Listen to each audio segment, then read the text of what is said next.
দর্শক শ্রোতা ভাই বোন, আমাদের জীবনে এমন কিছু সময় আসে যখন দেয়ালে পিঠ থেকে যায়, যখন আমাদের নির্দিষ্ট চাওয়া পূরণ করা ছাড়া আর বিকল্প কোনো পথ সামনে খোলা থাকে না।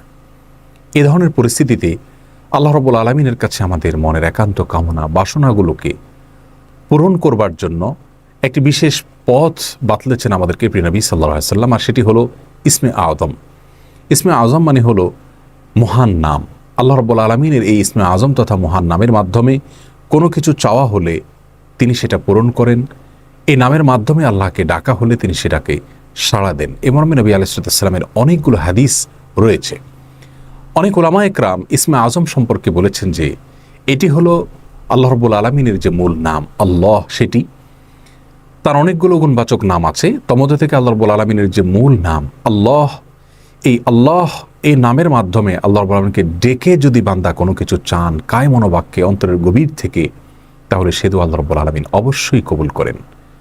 এজন্য কোনো কিছু আল্লাহ রাব্বুল আলামিনের কাছে চাওয়ার আগে যদি আল্লাহ বলে ডেকে ভালোবাসা থেকে, আস্থা থেকে, ভরসা থেকে, কায় মনোবাক্যে দীনতাহীনতার সাথে আল্লাহকে ডেকে যদি কেউ দোয়া করেন, তাহলে সে দোয়া আল্লাহ রাব্বুল আলামিন ফিরিয়ে দেন না।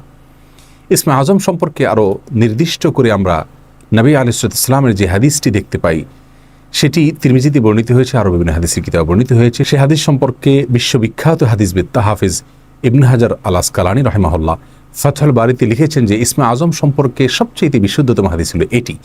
আর সেটি হলো এই যে বুরায়দা রাদিয়াল্লাহু আনহু বর্ণনা করেছেন, এক ব্যক্তি নামাজের মধ্যে একবার কিছু বাক্য বলে উঠলেন। নবী সাল্লাল্লাহু আলাইহি সাল্লাম তার কথাগুলো শুনলেন।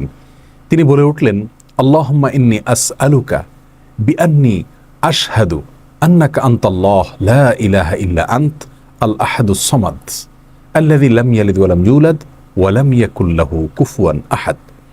তার মুখে এই বাক্যগুলো শুনে নবী আলাইহিস সালাম বলেছেন, নিশ্চয়ই এই লোকটি ইসমে আযম পাঠ করেছে। ইসমে আযমের মাধ্যমে আল্লাহ রাব্বুল আলামিনের কাছে কোনো কিছু চাওয়া হলে তিনি সেটা ফিরিয়ে দেন না।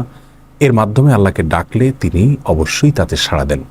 এই হাদিসের ভিত্তিতে অনেক মুহাদ্দিসিন ইকরাম বলেছেন এটি হলো সেই দোয়া যেটাকে ইসমে আযম বলা হয়, যার মাধ্যমে এটি পাঠ করার পর আল্লাহর কাছে কোনো কিছু পেশ করলে সেটাকে অবশ্যই আল্লাহ তাআলা পূরণ করেন। মনের যে কোনো ভালো আশা আল্লাহ তাআলা পূরণ করে থাকেন। দোয়াটি আবারও বলছি, আল্লাহুম্মা ইন্নী আসআলুকা বিআন্নী আশহাদু আন্নাকা আনতাল্লাহ লা ইলাহা ইল্লা আনত আল আহাদুস সামাদ আল্লাযী লাম ইয়ালিদ ওয়া লাম ইউলাদ ওয়া লাম ইয়াকুল লাহু কুফুয়ান আহাদ। যার অর্থ হলো, হে আল্লাহ, আমি আপনার কাছে প্রার্থনা করছি এই মর্মে যে, এই জন্য যে, এই ভিত্তিতে যে আমি সাক্ষ্য দেই আপনি আল্লাহ, আপনি ছাড়া সত্যিকারের কোনো মাবুদ নেই, আপনি কারো মুখাপেক্ষী নন, আপনি একক, এবং আপনি কাউকে জন্ম দেননি, আপনাকেও কেউ জন্ম দেয়নি, এবং আপনার সমকক্ষ আর কেউ হতে পারে না।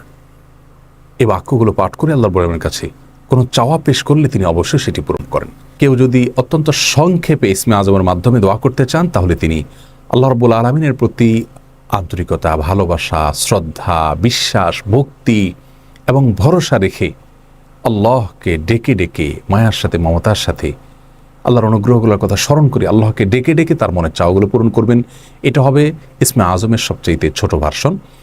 আর যদি কারোর হাতে সময় থাকে, তাহলে তিনি ইসমে আযমের যে দোয়াটি আমরা কথা বলেছি, আল্লাহুম্মা ইন্নী আসআলুকা বিআন্নী আশহাদু আন্নাকা আনতাল্লাহ লা ইলাহা ইল্লা আনত আল আহাদুস সামাদ আল্লাযী লাম ইয়ালিদ ওয়া লাম ইউলাদ ওয়া লাম ইয়াকুল লাহু কুফুয়ান আহাদ। এই দোয়াটা তিনি পাঠ করবেন, করে আল্লাহর কাছে তার চাওয়া পেশ করবেন। জীবনের কঠিন মুহূর্তগুলোতে বিশেষ করে এই ইসমে আযম পাঠ করে আল্লাহর কাছে দোয়া করব, সেটা অবশ্যই আল্লাহ তাআলা কবুল করবেন যদি দোয়ার মৌলিক শর্তগুলো আমরা পূরণ করে থাকি।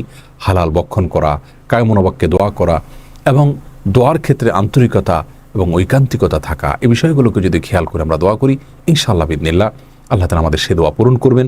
কোনো কারণে সে দোয়া যদি পূরণ হতে আমরা না দেখি, তাহলে সন্দেহাতীতভাবে আমাদের বিশ্বাস রাখতে হবে এটা পূরণ এই মুহূর্তে না হওয়ার মাঝে আমাদের জন্য কল্যাণ নিহিত আছে। আল্লাহ তাআলা এর বিনিময়ে আমাদেরকে আখিরাতে দিবেন।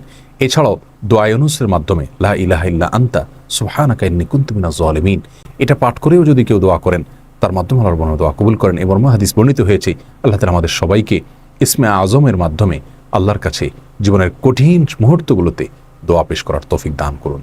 আসসালামু আলাইকুম ওয়া রাহমাতুল্লাহি ওয়া বারাকাতুহু।